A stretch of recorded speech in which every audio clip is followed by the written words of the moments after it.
চাচা ক্লান্ত হয়ে এসে ঘুমায় বললেন না, মানে আপনি কি ঘুমাচ্ছেন? ঘুমাচ্ছেন তাহলে আবার কথা কইলেন কি করে? বাল ছিঁড়ে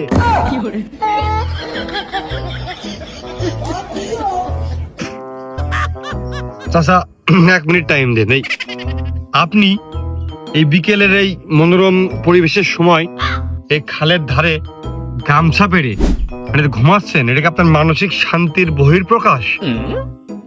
মানসিক অশান্তির বহির্প্রকাশ। মানে সেটা কিরকম চাচা? ও তা আমি কইতে পারবো না, যদি কুয়ে ফেলি মানুষ কবে না উচিত কথা, মৌলবীর মুখ ভালো না। তো চাচা এই যে আমি শুনেছি যে এই মাঠে ঘাটে গ্রামের ওই অশিক্ষিত মূর্খ মানুষরাই বেশি ঘুমায়, আর স্মার্ট মানুষ যারা শিক্ষিত তারা এই মাঠ ঘাটে ঘুমায় বেড়ায় না। এই সাপ পকের খাতাল হতে পারে, মেলা রকম সমস্যা হতে পারে। তা আপনি কি গ্রামের মূর্খ? আমি ওই আমলে বিয়ে পাশ করে মাহিরির মান নিয়ে সংসার করতেছি। তাহলে আপনার জ্ঞান আর বর্তমান অবস্থান নিয়ে আমি একটা প্রশ্ন করি চাচা। তা তুমি কিডা? আরে হাইতো মুগুর নিয়ে কি করতেছো? আমি সাদেক বিশ্বাস from international yellow news channel Nargis TV. তুমি এসো আমার প্রশ্ন করতি। মনে হয় এসএসসি পাশে তো করোনি, এসএসসি তে ফেল করে এই পর্যায়ে মনে হয় বেছে নিয়েছো না?